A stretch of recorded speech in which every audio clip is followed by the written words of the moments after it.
Welcome to the Dirty King Vassar podcast, episode 9. Are we on now? Is it 9? Yeah. We're flying through these, aren't we? It's like, seems like we've been doing them forever now. Is it 9? I think it is. Welcome to episode 10. I'll cut that out if it's not then. No, yeah. Fair enough. I'll keep the table. I'll do it, because like I said, no one expects us to know what we're doing. No. So I want to talk about with you. We've given Americans a bit of a bashing, haven't we, on our podcast? Rightly so. We've talked about their intrusions into our fine British culture. Well, I'm going to apologise because I think we were wrong. And something cropped up this week that's made me realise that actually the Americans have it right and the British are a nation of arseholes. Go on. I've been following this guy on YouTube for a while. He calls himself American Reacts. And he's a nice lad. He's a big lad, hillbilly type with a beard and a baseball cap from Alabama. And he likes his sport and things like this. And what it is he has this like YouTube channel where he makes short videos and British people give him ideas. He basically films his reaction to whatever part of British culture he's been exposed to. Quite fashionable lately, isn't it? Reactions. So, I mean, it was actually quite heartwarming. Someone said, you need to watch the Two Ronnies, Four Candles sketch. Because, you know, it's old hat to us. We've seen it a million times. He's never seen it before. And he was proper howling with laughter at it. You know? It was quite cute in a way, you know. Did he do the thing that I've found Americans tend to do, is they explain the joke? Yes, he did. He did. He paused it to explain the joke and stated the bleeding obvious. To tell us how it worked. Yeah. You know. But then and this is the thing, and so it's like little things like that. Oh, he watched a rugby match, which he was very impressed with. Wow, it's like American football but without helmets. You know that kind. You know. And then somebody says to him, "You need to watch or listen to some British football hooligans chants." Right, yeah.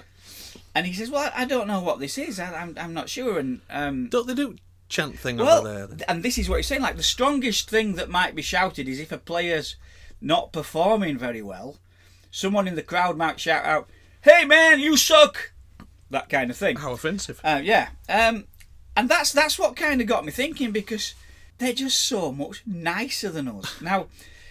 For the Americans listening, we grew up in the 70s, 80s, early 90s. And in football, when we say football, we mean soccer. Soccer, yeah. There was a lot of violence, wasn't there, in the crowds, in the streets. It was almost tribal with the conflict between different teams' followers.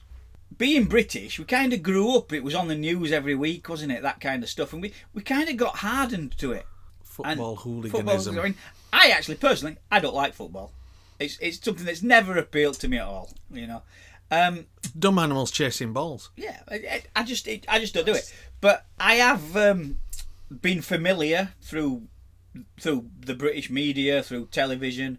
I've witnessed it in towns and things like this, on buses and stuff, where you get your crowd of leery football enthusiasts, shall we call them, and they collectively chant whatever it is that enters the head at that moment.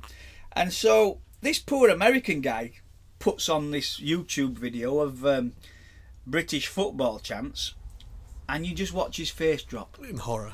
Yeah, he is genuinely appalled by the behaviour. And I mean, the first chant that comes out, and it says more about me because I laughed. Right? Go on. I laughed, but the crowd was shouting collectively. 500 or 600 people shouting at this poor bloke on a pitch who'd not quite managed to kick a white ball through two white posts, and the scorn he was getting from the crowd. The crowd, they were shouting, "Jimmy Savile fingered your mum." Nice, you know. Bit of class. Now again, for the Americans, Jimmy Savile was a television presenter in the 70s. He did a bit of wrestling. He had his own TV show, radio DJ, generally famous person. And after he died, it came out that he was a massive paedophile. Possibly Britain's biggest paedophile, ever. Possibly the world's biggest in history. And so, to me, that's quite an offensive thing to shout at somebody you don't know. You know, then it went on. They singled out some poor young woman who happened to be wearing a green top at the other end of the stand. Who's the slapper in the green? Straight away. It's that. Set of bastards. Yeah, and the poor bloke was watching this, and it made me realise that actually, do you know what? There's a lot of aspects of British culture that just isn't very nice, and yet probably harking back to the days of empire and the Victorians and things like this, we have a sort of self-illusion that we're superior to the rest of the world, and actually we're not. We are a set of bastards, aren't we?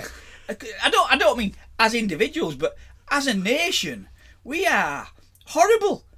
Well, they talk about how we went around the world. Like, no, we invaded the world. Oh, that's very true, yeah. But these history books have been written by British people, Yeah, so bloody colonials. Yeah, they don't make out that we're the bad guys, do they?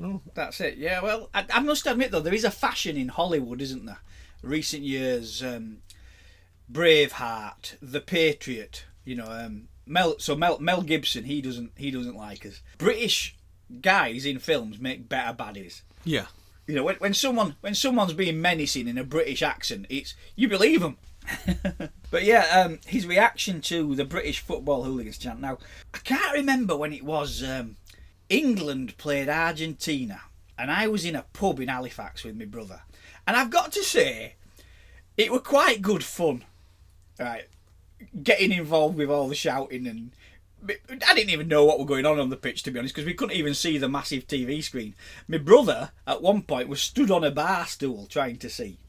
And there was quite a good-natured camaraderie within all the blokes in that pub, and they were shouting. And one particular chant was taken up by the crowd in this pub. And it amused me, and it was just bizarre. But the chant went like this. It was a player was injured and taken off the pitch, and a substitute was brought on. A tall fellow with curly hair. And the crowd in this pub immediately started shouting, "He's on! He's on! His hair is far too long! McManaman!" And it was taken up, and soon we were all shouting this, And it's weird, isn't it? When you think about it. But a few pints of strong German lager down your neck, and you turn into an idiot. It's true. It is. True. And I once went to a pub in Leeds. Now, again, I wasn't a very big football fan, but my friend who I was with was. And this pub was called the Wheat Sheaf. It's been turned into a physiotherapy centre now. But it's just down the road from Elland Road.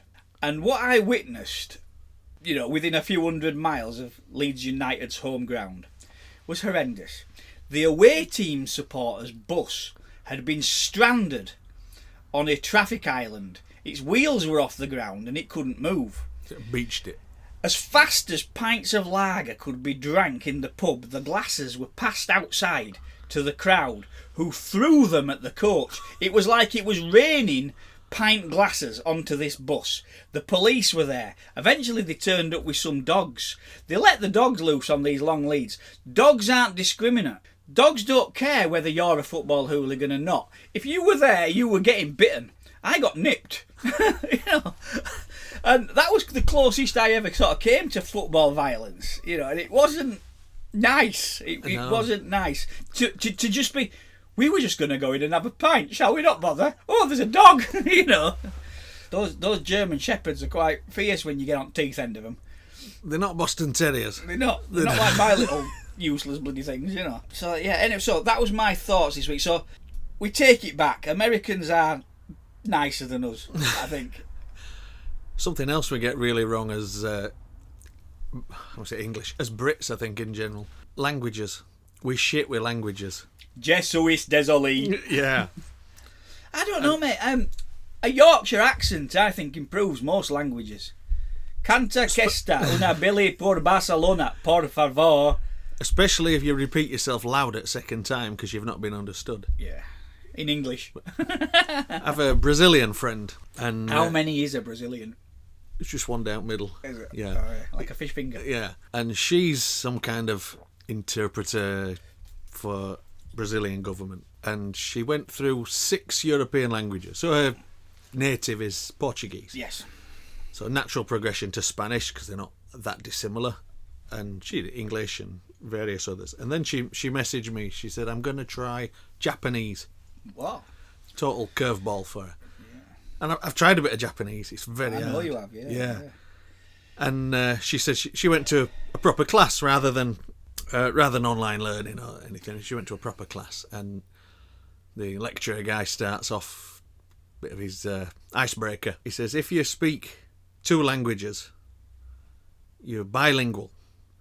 And if you speak more than 2 languages, you're multilingual. And if you speak 1 language, you're English. And to be honest, the thing is, we don't even speak our own language well. But perhaps it's because English is a fucking stupid language, right? It is backwards to a lot of other languages. Not only that, I mean, 1 mouse, 2 mice. 2 mouses, yeah. Yeah. So, 1 goose, but you don't have 2 geese. It's geese. Yeah. Right? There's no logic. It's like everything just makes its own rules up as it goes along. The word lose, L-O-S-E, lose. Right? Put a C in front of it. It's not clues. No. It's close. We do have a. It's bonkers, isn't it? To actually learn English as a non-English speaker must be very difficult. Yeah. And then I know English people whose English is terrible. I mean, my own. You know, we've got dialectual differences. It's a. Well, there's Yorkshire and there's incorrect. Yeah, it's a bizarre. We are a big mismatch in England, aren't we, with our language? You know, we are terrible with other languages. But I was telling a Norwegian friend this, and he just said, "Spret rumpa." He just said, "Nah, fuck that. If I was English, there's no chance of me learning a second language. Everybody speaks English. Sod it. I've only learned English because I had to." I suppose England is now. Sorry, England. English is now the language of diplomacy. Whereas at one point it was French, wasn't it? It's the language of the internet. It is. That's the important thing. I think it's quite interesting as well when you come across people from, like, let's say Malaysia or the Philippines and things like that, and they've got American accents because they've learned English that way. Our lass had an American accent when I met her. Did she? From watching movies. But now you've made a Yorkshire. Films. Yeah. So she's picked up a Yorkshire twang now. And that's grand. People who haven't met her before, so she'll talk to other Thai girls, for example, and then if we're off somewhere, she'll say, I'm going to meet this girl while we're there because we've been talking online for ages. And they're expecting it to have what I call a Thai yappy accent. It doesn't have that rhythm that Brits have. Okay. It's lost that, and it's not. We've got rhythm? We got rhythm. I've never been told I've got rhythm before. We got rhythm. At first time they hear her, and they go, oh, I love your Yorkshire accent. I wasn't expecting that, and yeah. That's great. Just come with her living here for the last 15 years. I didn't think we had rhythm. I mean... But our rhythm, our natural, like, a Thai speaking English badly probably sounds similar to them when I speak Thai badly. But I want to go to the shop, it's yappy. Okay. It's not got that rhythm, and... I want to go to the shop. Yeah, I want to go to the shop. Is there rhythm? It's got its it flows. Yeah, that's it. Yeah. Flows, yeah. And they've got that yappy for almost want of like a the better bark. word. Yeah, and I suppose my Thai probably sounds very similar to their ears when I speak Thai in Thailand, but I do enjoy it, and I find haggling a lot easier in Thai than I do in English because you bark. Just shout my fucking price at them. Yeah. I think because as Brits we don't like to haggle. Well, actually, to be honest, we don't. I'm self-employed. There's a time to haggle. There's a time not to haggle. There's a time when can't you do it any cheaper will get you fucked off. You will end up leaving my shop on the end of my boat. It's funny, isn't it? We have a place for haggling, like car boot sale. You can haggle. It's okay to haggle. You don't go into a restaurant and haggle. No. And you don't go into my shop and haggle because it won't just cost you £30. It'll cost you £30 and an ear. Speaking of restaurants, one thing that gripes me when they add the tip automatically. Yeah. And I go, no, you can take that off. And one woman, she says to me, has the service not been up to standard? I said, your service has been spot on up until the point that you automatically assumed I was going to tip. I was going to tip, but now I'm not. I must admit, I do tip in restaurants. I tip in cafes. Gladly, but I don't want it enforcing on me. That's right, I agree. I think that's a very British thing as well. In theory, the tips should be taxed. You know, that's the gift. rules. It's not. It's taxable. Those are the rules. But I think it's horrible that the tip is taxable. Yeah. There's a lot of like little things. I mean, for example, if I provide my staff with tea or coffee, right? Now, I've never been picked up on it, but in theory, it's a benefit in kind and taxable. Reduce the tax code for it. You know, yeah, there's little things like that. You know, and I've never done it. You know, it's never. I've always just given them tea or coffee, and and things like that. But it's one of those things, and I think it's the fact that the government does tax tips on some of the lowest paid workers in our society. Yeah. Because let's face it, waiters and waitresses aren't on a great wage, so the tips help them. Have you ever had a tip as a tattooist? Sometimes Do you? people give me a tip. Now, a lot of tattooists encourage this tipping. I've seen on social media, tip your tattooist. I don't agree. I've priced up that job. You wouldn't tip a joiner. No, well, this is it. This is my point I'm coming round to. There are certain taxi drivers and restaurants. Yeah, well, to be honest, a lot of now, they tend to be younger tattooists, like younger tattooists who are social media savvy. And there's like things going around, oh yeah, turn up in good time, tip your tattooist, tattoo etiquette. I don't expect a tip.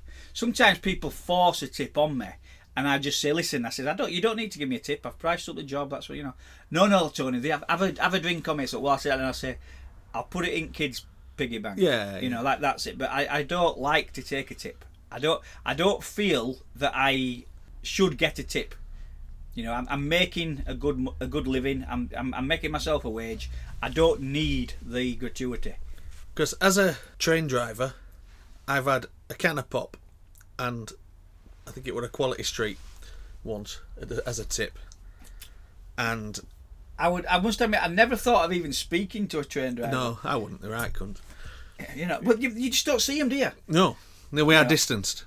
But I did give fruit pastels to the two young lads at the council tip the other week. All right. Were they in something you were throwing away? Or? No, I just back at seat when squems dropped.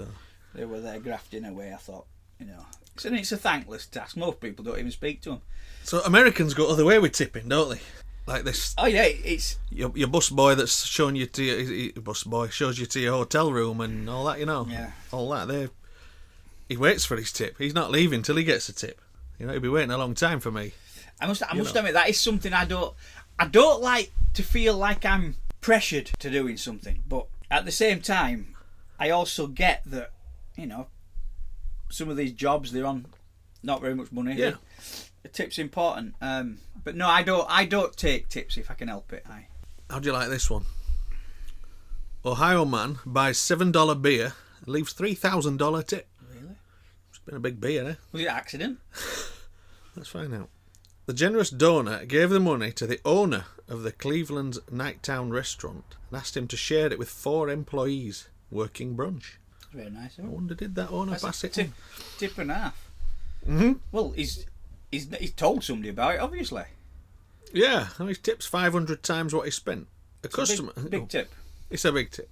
A customer left a $3,000 tip for a single beer as a restaurant voluntarily closed because of COVID-19. The man walked in Sunday, ordered the beer, asked for the check, which came to $7.02. Nighttown owner Brendan Ring wrote on Facebook. Ring said the man wished him well and told him to share the tip with the 4 employees who were working brunch service. The man walked out. Ring wrote, he looked down at the tip and realised he left a whopping $3,000. I ran after him and he said, no mistake, we'll see you when you reopen.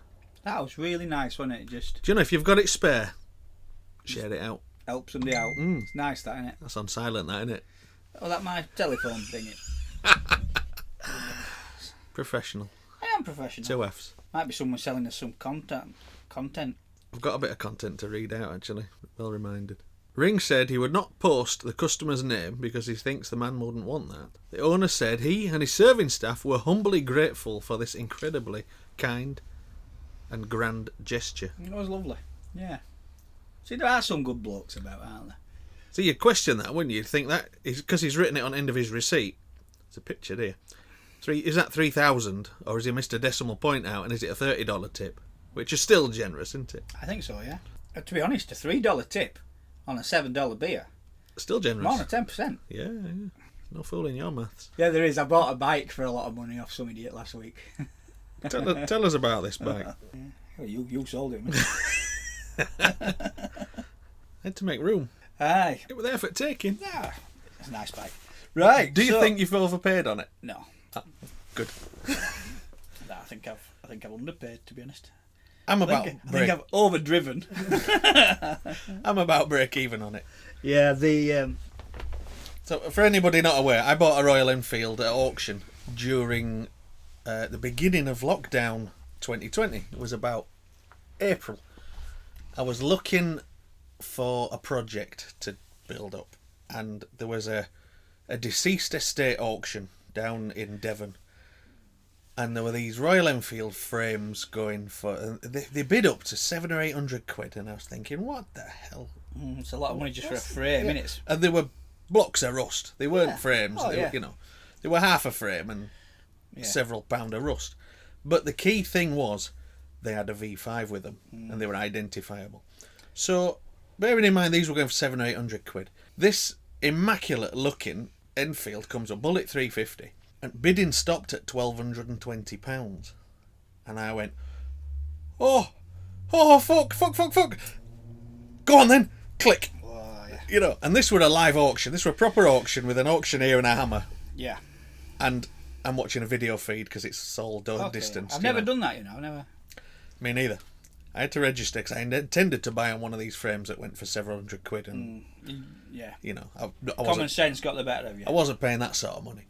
So when this only went to £1,220, an auctioneer went, oh, at the last second there, £1,240. Any more bids? Boom, going, gone, done. One bid, got it. Mm-hmm. But being a proper auction, I then had an auctioneer's fee. Yeah, commission. Yeah, I think it was 15%, and then it cost me £200 to get it sent back here. So yeah, by the time it was done, it was about $1,550, something like that. Something like that. But it really is a clean looking bike. It's had a full restoration. Yeah, to be honest, it has. I think that had you have gone through the bike in the flesh, face to face, you would have noticed some things. Yeah. There's a lot of deceptions on the bike. That it's been made to look older than it is. One of the things, the transfers are reproductions. Instead of a trademark, it's got a tard mark. Tardy mark, wasn't it? Yeah. And they've not been positioned quite right. We're not big Royal Enfield men, me and you, are we? No. We're not really. But a real Royal Enfield enthusiast would have spotted, hang on a minute, that transfer on the front mudguard's not quite in the right place. Little things like this. And something was brought to my attention when I sent the Enfield Owners Club the photograph of the engine number and the frame number. First thing he said, that's the wrong font. Yeah. On the engine number. Yeah. So it's been re-stamped by somebody, hasn't it? Yeah. Which, that being said, it's been imported from India. That's silent now. It's still I don't know what that is. It's still a nice thing. It's bonny, isn't it? It's a good looking thing. And I'm going to ride it. I mean, I've already ridden it. I'm actually, at the moment, I've found the old, what might be the old registration number off the import document, and painted it on. So at the moment, it's got some nice looking, what would you call, like retro Indian license plates on, which would be nice show plates if I ever take it to a bike show or anything like that. It'll look nice in tattoo shop window. Yeah, that kind of thing. Yeah, it's got a bit of character to it. Yeah. But yeah, it looks cool, and hopefully over the next couple of weeks we can work at getting it a British registration and use it a little bit. Maybe. Yeah. I think it's definitely going to be a fine weather bike though. Tony's found it's got 4 gears and something around 70 to 80 neutrals. Yeah, I don't think I've been in right gear yet, to be honest, but I'll get used to it. So what do you do after a gear change? Just give it about a third throttle and let clutch out and see how it feels? Yeah, and it either picks up or it doesn't, and if it doesn't, I'll try again. It's not something you want to be doing in busy traffic. People start swearing at you a bit, I think. Yeah. But a nice bimble over at Moors is quite good. As long as you stay in the same gear. Yeah. So it's all good fun. You've got a new project as well, haven't you? You've bought you've bought what I'd call a basket case. I've described it on my video, because I'm going to YouTube this restoration. I've described it as restorable condition. Aye. It's not gone beyond the point of no return. Well, bits of it have. Couple of bits, yeah. But it's not But bad. it's, for 300 quid, it's fairly tidy. And anybody that knows me knows that I just can't sit still. So It were a long day. It was. Because we went down to Stoke and Tunbridge Wells, wasn't yeah, it? that's it, to pick that bugger up. Yeah. And we did actually record some audio on that, and I'll stick it out as a special episode, shall we say? Maybe audio quality might not be right good because it's road noise, but yeah, that's good. But yeah, it were a long drive. We had my daughter squem in the back and the dog's sleeping bags, and it turned into we were on the move about 12 hours, weren't we? well, and rest. You picked me up at 8:40, Yeah, we got back about 1 in the morning, didn't and we? Yeah. But yeah, Emily had had enough by end, hadn't she? I felt sorry for her. But she were all right, Once her phone battery had died. yeah, because she started playing TikTok videos in back at car. Yeah. So I tactically went, "Here you go, Squem. These headphones here. Thanks for Yeah. it's an old iPhone, isn't it? Yeah. That's still got the 3.5 millimeter jack." Yeah. And I give her my headphones and she put them on, and it were bliss because we couldn't hear her TikTok and she couldn't hear us. Yeah. So that were good. I'm not allowed a TikTok. Well, my theory is with this, because we broke Spotify Yeah, that's it. We can't break TikTok as well. for Holly.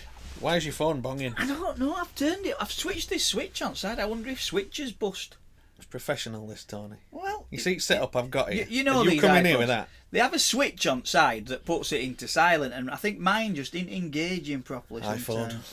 But to be fair, it's worn out. Is this? I'm probably due another, but I'm not paying a bloody early upgrade fee. They're robbing bastards. No, mine's due September. I think mine's due next month, so I might have a new phone that works next month. I say it's due September. It's due September, which will put me at 3.5 years since my phone went new, because I was too tight to replace it at 2-year-old. Well, I've actually kind of been for 30 days now. I've been off the radar a bit, in and it's jail. because I've been in Facebook jail. Now, Facebook jail is a bit like being in Narnia.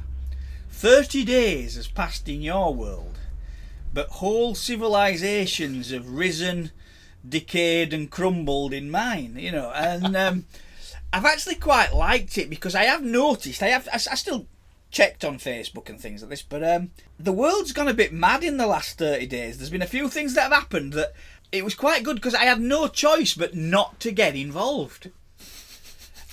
And so I couldn't get angry with people, and it's as well because there's a lot gone on in the last 30 days where people have made me a little bit angry. I think this is madness. You're talking utter shit. And from what you said this morning, Squem's one of these people. Oh yeah, me and Squem have had a bit of a fallout. Bloody child. I put it this way: I put her Xbox, a telephone, all the controllers, all the wires in the wheelie bin. Now, I'm a soft touch me. I snuck it out and it's now in cellar. But she ain't having it back today. I don't know. I mean, one of the things that bugs me, and I'm sure other children, other parents, and have similar problems, but one thing I hate is having to tell somebody twice. Well, imagine having to tell somebody a million Twice times. per minute. Yeah. Because she ruined the telly. She ruined the television. She finger marked the screen. And modern tellies, they used to be glass, didn't they? Do you remember when tellies had a round screen? They were glass. And you could wipe them with a bit of Windoline or something like And that. they were cathode ray tubes. Yeah, I've still got one. Bit of vinegar out to clean them. Nowadays they're plastic, but they're not a glossy plastic. They've got like a satin finish, haven't they? Okay. Once you've cleaned it, you can't just use furniture polish on them. Microfiber cloth. I've got a microfiber, but again, I think once you've a damp microfiber cloth, but if you've got stickiness and stuff on it Squeminess. that won't come on, then you've got to start using something a bit harsher, and that's where because once you've done that, your screen's never right again. I actually, my last television got so bad it was unwatchable. Like gouges and scratches down it where she'd been touching it with bits of Lego in her hands and stuff like this. And I have to wonder, why is she touching telly? It's not a touch screen, is it? It's not. You know? Now this new telly, I say new, we've had it about 18 months now, but this the one I bought to replace the other one that ended up Looks going like in the other skip. one now. It now looks like the other one, and it's bugging me. It's pissing me off. More so because this television hasn't got any controls on the television itself. You've got to use the remote. There's no buttons around the edges. There's no switches on it anyway. It's purely a remote control. That's it. There's no other option. So why is she touching it at all? And I came, and it were like there were marks down all over the top. I'm like, what are you even holding it there for? Are you swinging on it? Are you jumping up and down? Is it mounted on wall? No, it's on a. It's on its stand. It sits in like a. I've got old-fashioned terraced building. You know, I live above my shop, so flat above a shop, chimney breast. You know, fires in chimney breast. Outside at chimney breast, at some point in the past, someone's built some cupboards. Right. And it sits on top of those cupboards. Okay, so it's not mounted on wall, so she could climb it. No, and then. So I came in that one day this week, and there's Easter egg all over the bloody screen, and so I'm having to clean that, and I lost my rag a bit. And more to the point, there were also like foil wrapper off Easter egg on floor next to bin. Now I've raised her better than this. This is clearly not. Well, yeah, this is not acceptable. And bear in mind, she's not a baby. She's going to be 10 this year. Yeah. And then I'm cleaning telly, and I noticed something else. There's pink biro all over my armchair's arm.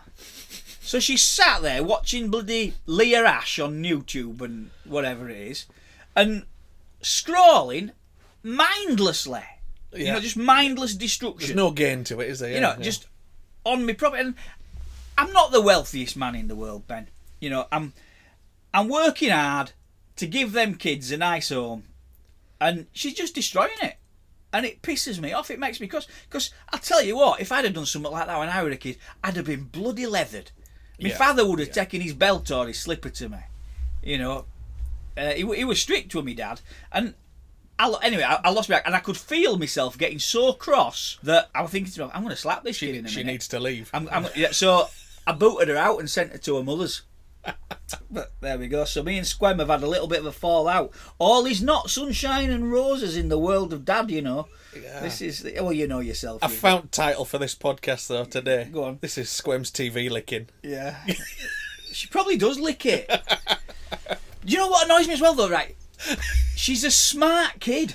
She's smart. She's smart. I see her do things and technology and things. She's not stupid, right? Now, to me, if I have to tell somebody a million times, they're either thick or they're disrespectful. And she ain't thick. And that's my problem.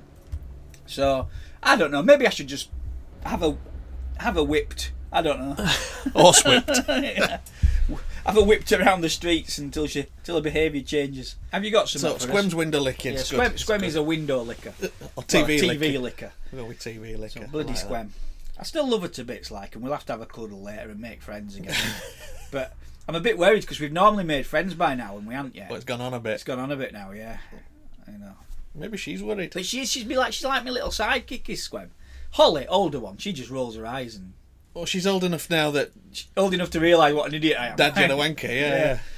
Yeah. There was something you said the other day. She wants to spend time with her dad. Yeah. Oh, before road trip, wasn't it? Yeah. I said, well, enjoy it while it lasts. Yeah, that's it. And then you've got Holly's got a boyfriend now, Connor. He's a nice lad. He's a bit too nice, to be honest. He's mince. He's nice, but I'm glad he's not mine. I think I'm going to have to get him working on motorbike engine and stuff in the backyard and teach him our ways, put some of this on. What is it? It's aftershave, lad. It's just called Gurr.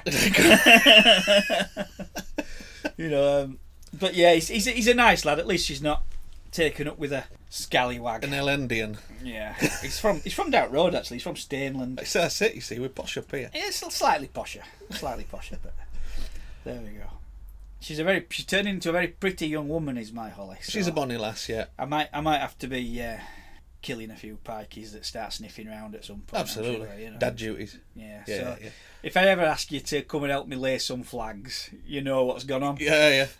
Dad, why is this patio getting higher and higher and higher? No reason. I just felt it wasn't high enough, Holly. And why haven't I seen Scott for a while? You can't say pikeys anymore anyway. Why? Somebody'll get offended. Yeah, good.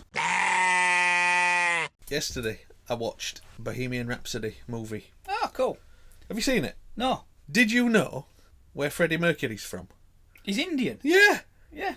He's the whitest Indian I've ever seen. I never knew that. When you look at him, he's not that white. What do you think? Ah. Because I watched the He's Live Aid Yeah. 20-minute set that they did. I never knew he was Indian. I never knew he was gay. Really? No. He don't enter my head, things like that, you know. I thought he's a performer. They're meant to be a bit flamboyant. Yeah. And I know he was born Farouk Yeah, that's right. Berandi or something like that. Yeah. Yeah, no. I like Queen. I've always liked Queen. Yeah, I love Queen. Proper British rock band Queen. Proper talent. Yeah, fantastic. Yeah.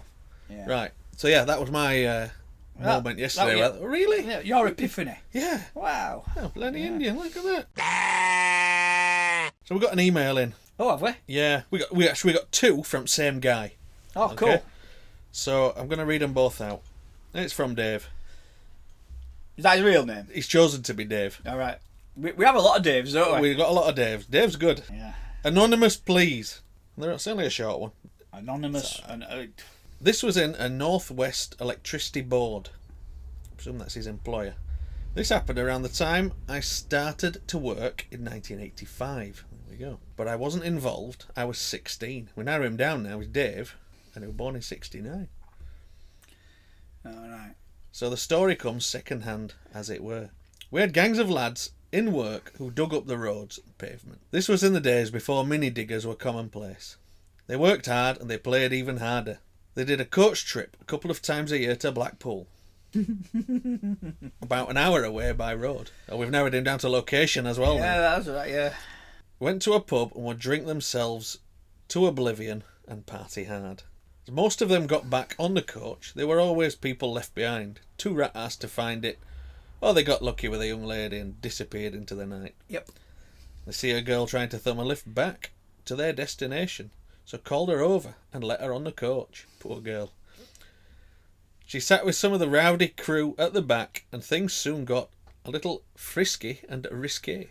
After some shenanigans on the back seat, she lay in the aisle and offered herself to anyone still able to rise to the occasion. Very friendly lass. Pretty proud, Dad. A queue quickly formed.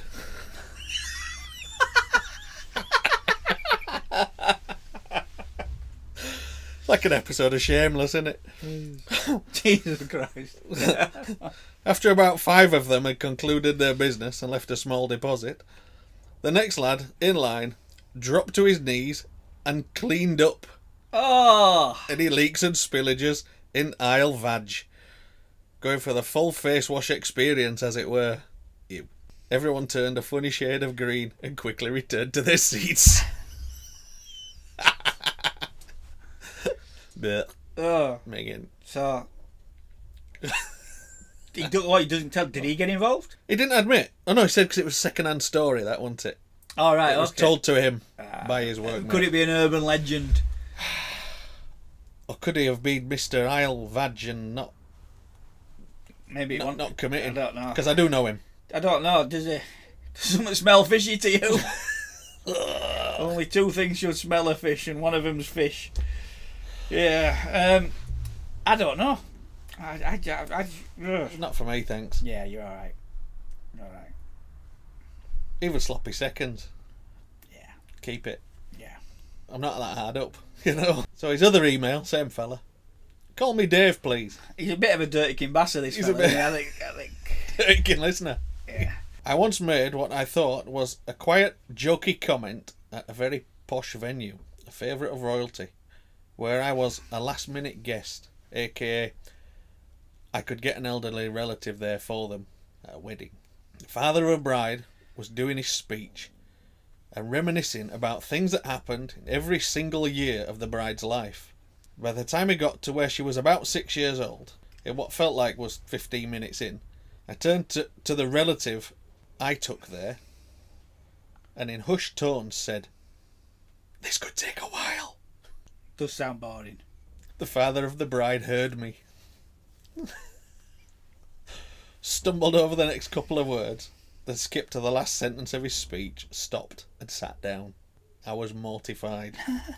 I'd just destroyed his crowning glory, proud father speech on what was supposed to be one of the happiest days of his life, the most expensive, exclusive venue I've ever been to. All I could do was mouth, "Oh my God, I'm so sorry.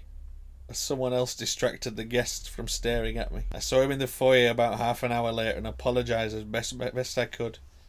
He cut me short and said, 'It's fine,' and smiled and walked off." That's rotten, isn't it? That's rotten. I don't know. To be fair, I've no sympathy with the father of the bride. I mean, if she's getting married at 18, it's not that long a speech, Right. is it? You know? He's the father of the bride. Is she 45? He's making a speech. And I'm not being funny. At a wedding, the father of the bride is the guy in charge. Because let's face it, in Britain, I mean, I don't know how it works everywhere else, but in Britain, the father of the bride has usually at least made a contribution to the proceedings, hasn't he? Yeah. You know, if not paid for it outright. Maybe he's just getting his money's worth, stretching it out. And if he wants to make a speech and he wants to be a proper boring bastard, that's his prerogative. So, in my opinion, like, had I have been in that situation, had I have been, let's roll on 72 years when I allow Holly to get married. Yep. Right, and I'm making my father the bride speech, and some oik says this could take a while. I mean, to me, I'll go suddenly over, halve your speed. administer the shoeing that his cheek merits, and proceed with my boring speech. In fact, make it bloody longer. You know, I don't know. I think the father of the bride should have been a little bit more Manly. dominant. Yeah. And the cheeky young oik should have wound his neck in, is my opinion. But done now, innit? And to be fair, weddings are shit anyway. Are they? You know, people actually know now not to invite me to weddings because I don't go. Well, you did have a rant about people getting married in Timbuktu. That's the one. Yeah, unless you're paying for me tickets and hotel to Timbuktu, then Timbuktu. And it's not even that. Let's get married in a stately home where a taxi to anywhere is going to cost you 40 quid. Fuck off. You know what? I'd rather stay at home and watch YouTube videos with Squem and lick telly. get that chocolate off it. Give it a lick. Clean up after Squem. So there's us 2 emails from Dave. Oh well, cheers, Dave. I think it was Dave that likes to put his tongue in a rancid fanny. It's one way of getting round telling story, isn't it? I don't know. I didn't do this, but Yeah, my mate Dave said a friend, someone I heard. Yeah. No, but to be fair, I went on. There used to be a pub in Huddersfield called the County. I think it's probably. I don't still remember that there. one. It's in an old school building, but it was called the County. It's a pretty old pub. They organised a coach trip to Blackpool, and I got persuaded to tag along. And it was an evening of debauchery, and a lot of Scottish people go to Glasgow. Come down from Glasgow, don't they? They come down that west coast. West coast, and they come to Blackpool for a stag night and something like that. And to give listeners who don't know an idea of how rough Blackpool can be, there was this bloke who I assume was the guy getting married. He was bollock naked, except for a pair of green wellies. His hands were cuffed behind his back, and he was still putting the boot in a fight. Yeah, that's Blackpool for you. Scottish have got some fire though, haven't they? Like that terrorist that got braid.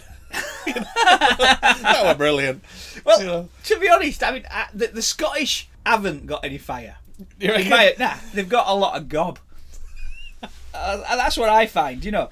Like, yeah, you'll get one or two hard. But in the army, the Scots were the ones that would always moan and gripe and whinge about everything. You know, they're a dour race of the Scots.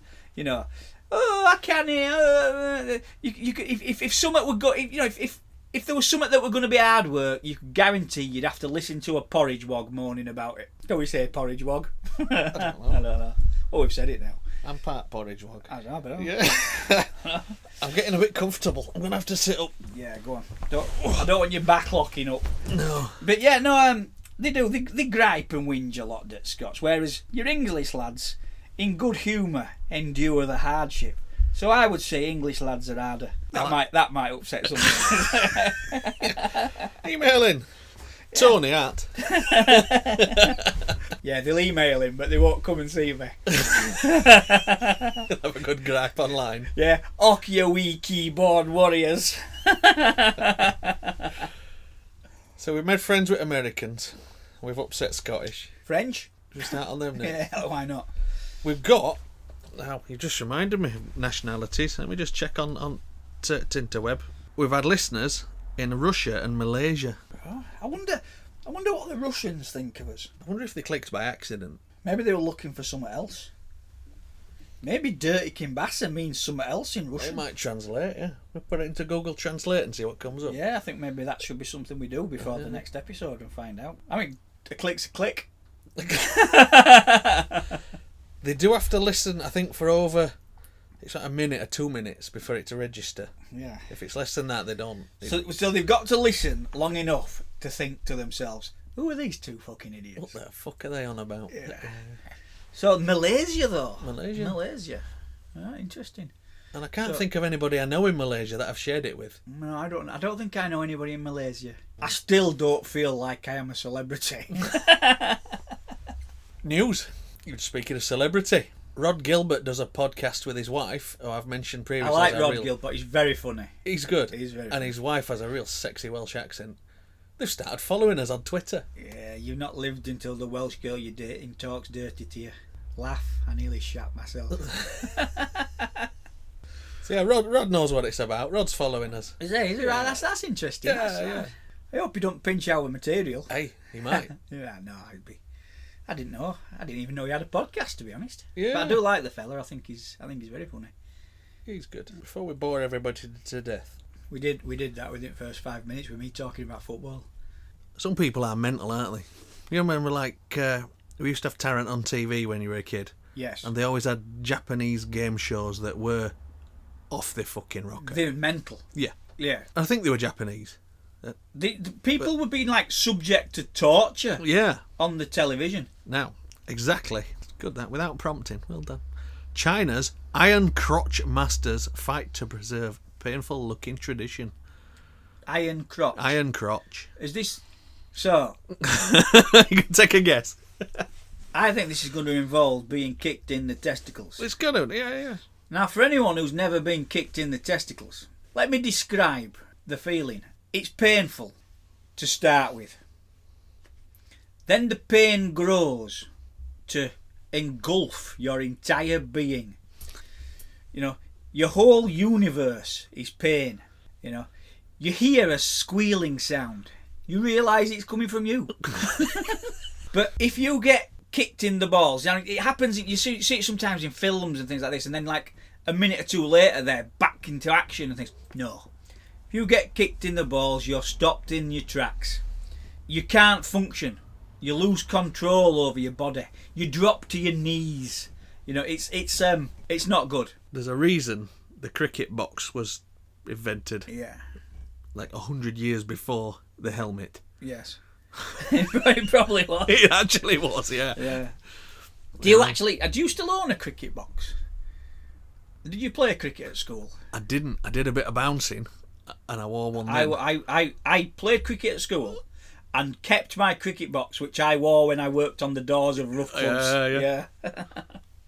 No, I worked on doors in a place in Manchester, and you know it's a rough haul. Yeah, so did I. When local boozer needs two lads on door, you know, it wasn't a nightclub. I worked at a nightclub in Rochdale called Xanadu, and I used to start at 10 o'clock and fight till at least 2. Shitholes. Yeah, it was a shithole. Right, Iron Crotch Kung Fu requires a steel plate capped log that swings through the air and smashes into a man's crotch. No, so they're doing like a... This is more like a battering ram? Yeah, like a battering ram, yeah. Jesus Christ. You know what? You know, because end of a boot's not hard enough, is it? This is one of them sports where I'm happy to just be a spectator. And it'd still hurt. Oh, do you know what? I just crossed my legs thinking about it. Thinking, oh. Wang Liu Tai is no ordinary kung fu master. The 65-year-old from a village in central China practices a unique and excruciating-looking strand of martial arts coined Iron Crotch Kung Fu. Yeah, I'm not into this.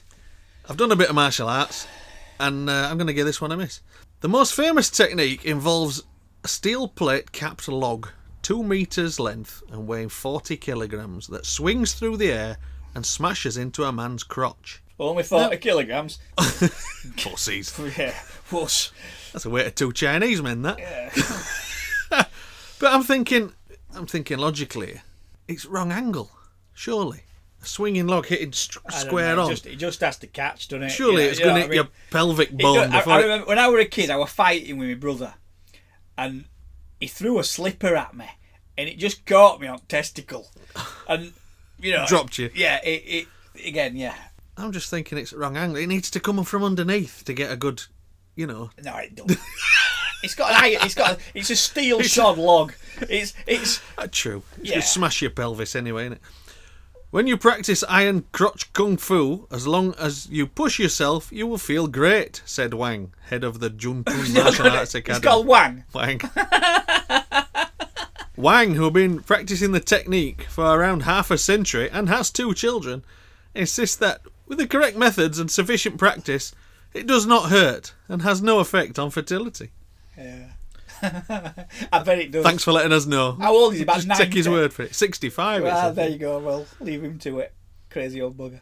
Speaking of amusing Chinese names, though, I did see a news report that made me giggle. Go on. America. But a Chinese man was beaten quite badly.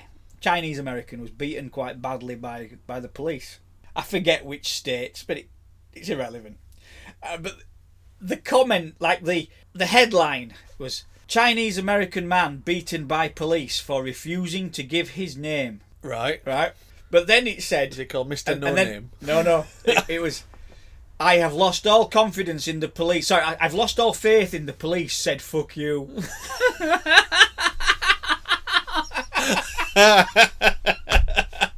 Beautiful. Yeah. You couldn't make it up, could you? Right. Shall we wind up? We better give them email address, Let's mate, do that. so they can send us more stories That's what about we're at. Oh, we're nearly an hour there. about licking minging Centre Isle, Coach the Isle. coach from Blackpool. Mingers. Dirty bastards. Yeah. So dirtykimbasser@gmail.com, and you can email in wherever you want. You could go to our Anchor page where you can listen to the podcast. You can actually record an answer phone type audio clip. Can you? You can. Is that new? It's new to us. Nobody's done it yet. All right. I didn't even know we had that facility. Yeah. So Mind you are the technological Mr. king, Tech. and I am just technological chimp. So yeah, you could, if you could tell a good tale, you could probably even record it in advance and just upload it. could you? Yeah. I don't know. Or just email it. Or just email it. Just email it. Because I know you like listening to me speak. I'm falling asleep Sorry, now. am I keeping you up? No, talk of football, it's boring, isn't it? Yeah. We've got Facebook, Twitter and Instagram /DirtyKimbasser. But I think the biggest thing that gets us new listeners is other people just sharing it. Oh yeah, so please give us a like and a share. Yeah, give us a share on whichever platform you like. whichever it is. Yeah, just lie and say this were good. I like listening to this. And Yeah. that seems to get us more listens. And we're what we now, like 500. I think we're pushing now. Oh, wait. We're 500. That's not 500 per episode, Tony. Calm down. Oh no, 500 listeners. 500 since we started in Well, December. This is getting big. And we got Rhod Gilbert on board now. Have we though? No, he's just followed us on Twitter. Yeah, he probably thinks we're these two arseholes. Yeah, I don't suspect he's listened at all. Well, do you know, I think we should get someone to listen to us, right? The Queen.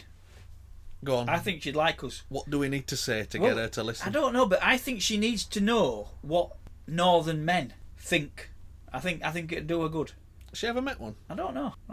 German, I saw her from a distance once. Did you? And I winked at cheeky Princess Anne once, and got a giggle from her and a glower from a fierce sergeant major. Oops. Made myself scarce after that parade. Yeah. Where's Seymour? Don't know. Disappeared. Yeah. Hey. I don't recall I've ever been in the presence of royalty. Yeah. To be honest. Whoa! You sat here with me. Told you a few weeks ago. I am your king. If this carries on, I'm going to make you reapply for your job. Oh, don't, because I might have to actually do something. I've got to confess though, you know, when it comes to like the computery stuff that you do, Go on. I don't know how to do it. Like, you know, the editing, the podcast and thing. You're going to have to show me sometime. In case I die. Yeah.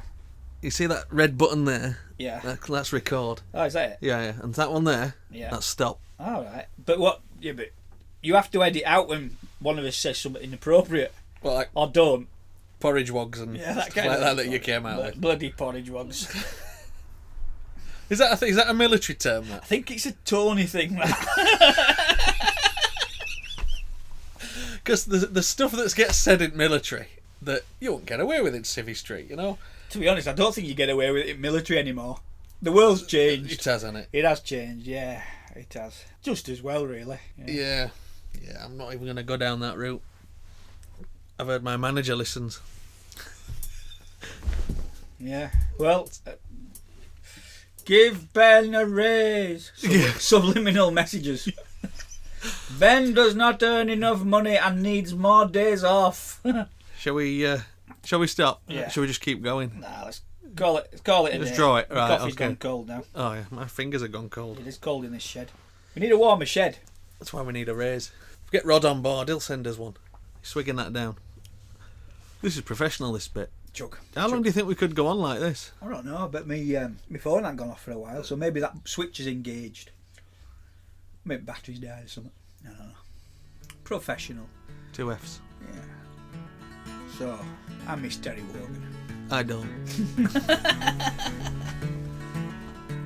think Tony Blackburn needs to follow him. Horrific. Well, see you next time. Yeah, we're gonna really stop this time. Right, watch this, Tony. Watch this. You see this black square here? I'm gonna click. Yeah. Oh, grand. Love that. And I click that.